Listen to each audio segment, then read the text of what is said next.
After 100,000 British patriots united on the streets to protest his rule, Keir Starmer has been eerily silent. In contrast to the summer, when he was firing all guns, the Prime Minister has been stunned into silence.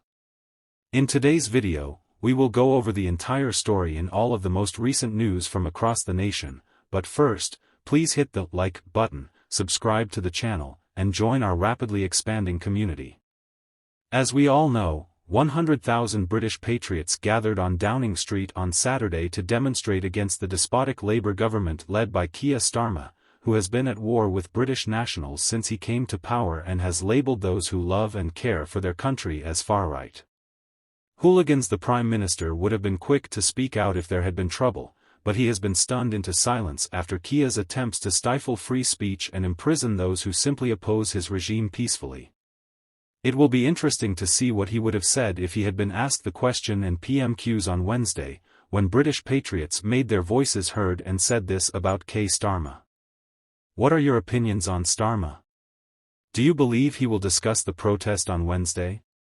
Keir Starmer's silence has been absurd thus far, and with the overwhelming number of people in attendance, he will undoubtedly need to address it shortly. If you know or agree, please let me know in the comments section of other stories. Following the release of new video showing his altercation with a constituent, under fire Labour MP Mike Amesbury was suspended from the party and had the whip removed. Discovered via the Mail, a Reform UK spokesperson said that the new footage of Mike Amesbury MP is damning, regardless of the verbal exchanges that took place prior. It's never acceptable for anyone to use violence to settle a dispute, let alone a sitting member of Parliament. It's quite evident that the people of Ranker and HSBY deserve far better than this reform. Amesbury was seen reportedly landing a sucker punch on a man before beating him 6 times, almost seconds before Labour's announcement that Reform UK, which came in second in Amesbury's seat in July, called on Amesbury to resign. In order to hold a by-election, the UK is urging Mike Amesbury to do the right thing and step down immediately. Amesbury's membership in the Labour Party has been administratively stopped until an investigation is conducted, according to a Labour spokesperson, because my Bury MP has been helping Cheshire Police with their inquiries since an incident on Friday night. Before the Mail's footage surfaced, a Cheshire Police statement about the incident states that at 2:48 a.m. on Saturday, October 26, police received a call about an assault in Fram. The caller claimed he had been assaulted by a man in Main Street. Police are still conducting inquiries into the incident, and they have explained that a 55-year-old man has been voluntarily interviewed by police under caution in connection with this incident and has since been released pending additional inquiries. Posting on Saturday on his own Facebook page and last night, Amesbury wrote, "I was involved in an incident this morning after feeling threatened after spending the evening with friends. I called the Cheshire Police to report what had happened.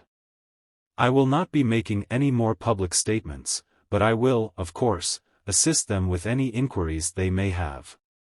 At this summer's election, Amesbury won Ranker and HSBY by a significant margin, garnering about 22,358 votes, while Reform's Jason Moorcroft came in second with 7,662. This was a stunning decline in support for Labour and its leader Sir Keir Starmer that could be significant in any possible. Finally, a by-election. In a video released shortly after a migrant died off the coast of France, Nigel Farage, the Reform UK leader who garnered 4.1 million votes on July 4 for criticising Rishi Sunak for the Tories' handling of the migrant crisis, blasted Labour shortly after the annual migrant death toll reached 55 earlier today. Farage said that the 55 deaths in the Channel so far this year make no difference. This week, someone who came here in July put a screwdriver through the neck of a young girl working in a migrant hotel. These people are terrible, but there you are, mission accomplished. You can see a French naval vessel to the left of it, a dinghy, and you can probably see the orange life jackets. And that's it, they've arrived and they won't be leaving. None of them. Farage's remarks were made soon after a migrant lost their life when a dinghy deflated in the English Channel. They also came after an exclusive report that showed that the number of channel crossings had already surpassed the total from the previous year.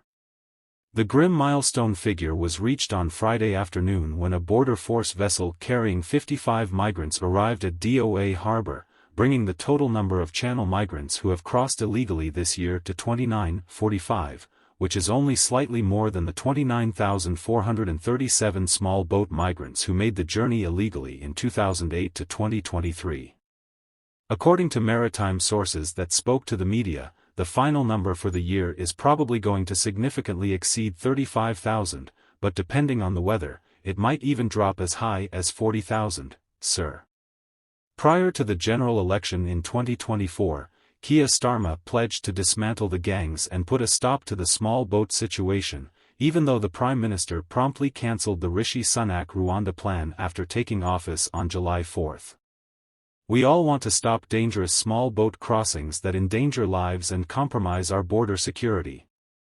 The people smuggling gangs don't care if the vulnerable people they exploit live or die as long as they pay. We will stop at nothing to dismantle their business models and bring them to justice. What are your thoughts on what we discussed in today's video? Please share your thoughts in the space provided below. Small boats continue to cross the channel in response to this week's milestone. I would like to quickly thank everyone who has supported this channel. We are rapidly expanding and approaching our target of 100,000 subscribers because we want to disseminate news that the mainstream media won't. If you haven't already, please like this video and subscribe to the channel for more British content. Thank you and be careful. Goodbye.